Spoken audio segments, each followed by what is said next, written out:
Perhaps a moment of pride for Bharat. Group Captain Shubhanshu Shukla, Bharat's astronaut, made history as he took off for the International Space Station aboard the Axiom 4 mission. It's after 41 years. 41 years that a Bharatiya is in space. The mission, a joint venture between NASA, SpaceX and ISRO, marks a significant milestone for Bharat's presence in space exploration. And just after the liftoff, Shubhanshu sent a message from space. Namaskar, my dear countrymen. What a journey. Listen to this. देशवासियों, what a ride. 40 साल बाद हम वापस अंतरिक्ष में पहुंच गए हैं और कमाल की राइड थी। इस समय हम 7.5 किलोमीटर प्रति सेकंड की रफ्तार से पृथ्वी के चारों तरफ घूम रहे हैं और मेरे कंधे पे मेरे साथ मेरा तिरंगा है जो मुझे बता रहा है कि नहीं हूँ, मैं आप सबके साथ हूँ। ये मेरी इंटरनेशनल स्पेस स्टेशन तक की जर्नी की शुरुआत नहीं है, ये भारत के ह्यूमन स्पेस प्रोग्राम की शुरुआत है और मैं चाहता हूं कि आप सभी देशवासी इस यात्रा का हिस्सा बने। आपका भी सीना गर्व से चौड़ा होना चाहिए, आप भी उतना ही एक्साइटमेंट दिखाइए। आइए हम सब मिलकर भारत की ह्यूमन स्पेस प्रोग्राम की जर्नी की शुरुआत करें। धन्यवाद। जय हिंद, जय Bharat. We wish him and the entire crew all the very best. They've got a 2-week schedule, rigorous schedule. Shubhanshu's and his team are scheduled to conduct experiments, especially developed by ISRO. There are going to be experiments on studies of screen use, experiment on muscle atrophy, experiments on other cognitive effects. Overall, about 60 experiments have to be conducted on board. And this is an important milestone ahead of Bharat's Gaganyaan mission. Let's go straight across to someone who knows, who's been there, done that in space. Clayton Anderson, retired NASA astronaut, joins us. Namaste, Clayton. Thank you so much for your time. My first question, this mission saw multiple delays before liftoff on the 25th of June. And I'm sure you've encountered such delays too. What does the astronaut go through? What did you go through? I did. I think most astronauts do. Delays are part of the game. Delays are unfortunate, but they're oftentimes necessary because we always want to be safe with what we're doing, right? We do not want to do anything that jeopardizes the crew, the vehicle, and the mission success. So I found my time at the Cape to be okay. Oftentimes it was boring, right? The Kennedy Space Center is a huge place. There's not much to do except to exercise, to wander the grounds, to perhaps run a little bit, exercise. I know that's what the crew does. I do not know the degree of technical review that they're doing. I know that they're planning on 60 experiments or something like that during their short time in the space station.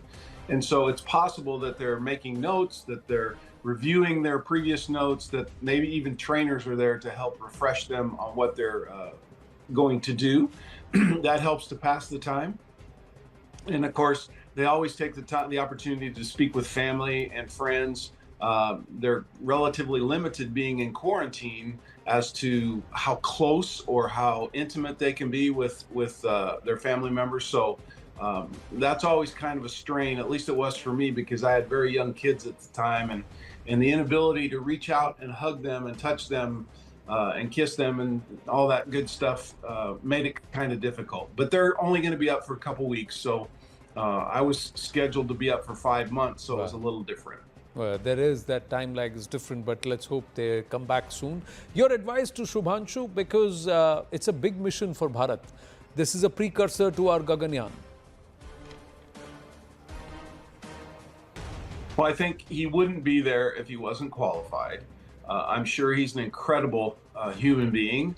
I look forward to meeting him someday. I've not met him yet.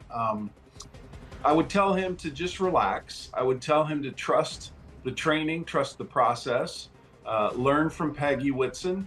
She's been there many times. She understands what's going on. I think she sees the big picture.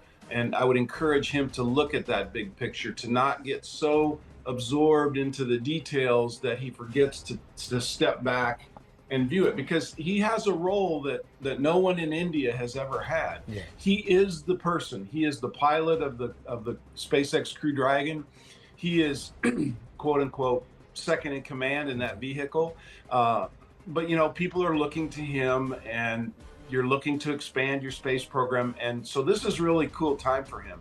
This is a time for him to absorb as much as he can, to learn as much as he can, to be forthcoming and transparent to everybody at ISRO, because it's important that he share the good and the bad.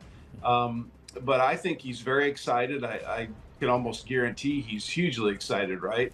And the ability to see space for the first time off of the planet will be mesmerizing to him, especially now. There's a space station cupola, the SpaceX Dragon has windows, you know, it's just going to be a great experience for him. So I would say relax, see the big picture, and step back and just enjoy it. I was about to ask you about the first time. What would Shubhanshu be feeling? What did you feel when it was your first time in space? Well, you know, for me, my first trip, I wasn't scheduled to launch with STS-117 originally. I was supposed to go with STS-118 in August of 2007, and they moved me up to June of 2007.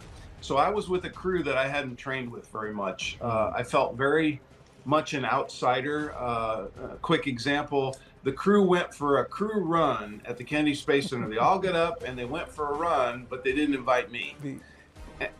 And I was like, I got up that day and I walked around crew quarters and I go, where the hell is everybody? And they were all out running on a crew run, but they didn't take the whole crew. So that won't happen to any of these guys. Yeah. But I think that for me, I was nervous. In the astronaut office in America, there's a lot of pressure to not make a mistake, right? You never want to be the person that screws something up. And so that's why you have to just relax and you have to trust your training. You have to consider yourself prepared, and that when you get into that situation, all that training will kick in, and you'll be ready and you'll do the right thing. And I think that's very much what will happen to these guys. So as you get ready to do it, there's lots going on there. It's hard to absorb everything that happens on your first launch day, but it's going to be an incredible day for all of them, I think. Yeah, memorable moment perhaps, and not very few can experience this. He's only the second Indian after squadron leader Rakesh Sharma. But how's the shift from gravity to no gravity? Is it difficult? I didn't have a difficulty transitioning from Earth to microgravity, but I did take medication. I was not on the flight deck of the shuttle, so I was not the commander or the pilot. So for your astronaut, he is the pilot, so I don't know what those protocols are these days. And so it's possible he'll experience some space adaptation sickness, and he'll get queasy and sweat a little bit. He might even have to throw up in a bag, but that passes quickly. Your body is an amazing adapter for going from the Earth's environment to the space environment. And the other piece of it, when he finally looks out the window and sees the Earth from above, it just takes your breath away. And I think that that's probably what they may be looking forward to the most, is that first view of the Earth. It'll be interesting to see, and I've never been in a SpaceX capsule, so I don't know how the technology works.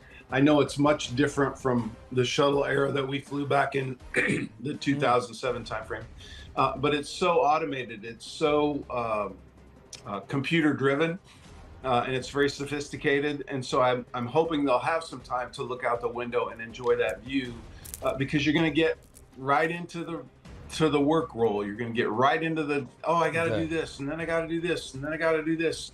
And I hope that their timeline is not too compressed. I hope that they have time to relax. They'll visit the station. They'll meet with the crew on board. They'll find out where the safety fire extinguishers and the gas masks and all those things are. And so they'll get a nice orientation.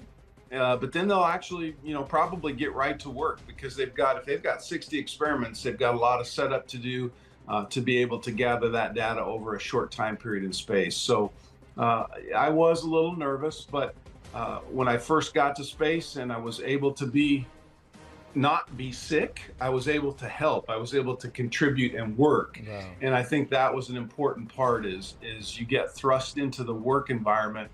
and time just begins to pass so quickly. Yeah, it does. But Clayton, how is that real, literally out of the world experience? Because you see Earth right behind you and the vastness of space in front.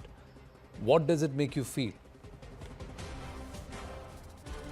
Yeah, I think that, you know, astronauts like to talk about the orbital perspective and the mission overview effect, where a human goes above the Earth, looks back on the planet, and sees the beauty of it. And yeah, it does change your thought process. I'm all in on that. But for me, I'm a man of Christian faith. And as I looked at the Earth, what I saw was none of this is random. This is all ordered, right? And to me, it just strengthened my faith in God. So people react different ways. You know, we're all on the spaceship Earth. We're all crewmates on Earth. That's true. Unfortunately, though, when you take that perspective, we have to look at the hatred and jealousy and envy that's out there in the world, right? We're experiencing it today. There's incredible instability in the Middle East right now, right? And if we have that as humans, where there are groups that do not like the other group, or that are jealous or envious or hate them, it's going to be very difficult to all be on one spaceship Earth, right? To all be one crew together. I think that's the goal. And I think that we should continue to press for that goal. And that's why this mission is so important, because we're bringing brand new astronauts from brand new countries into the space race. And that's incredibly important. Network 18 decimates Time's internet with over 6 times more unique users on social media. Network 18, the undisputed leader of news networks, way ahead of the times.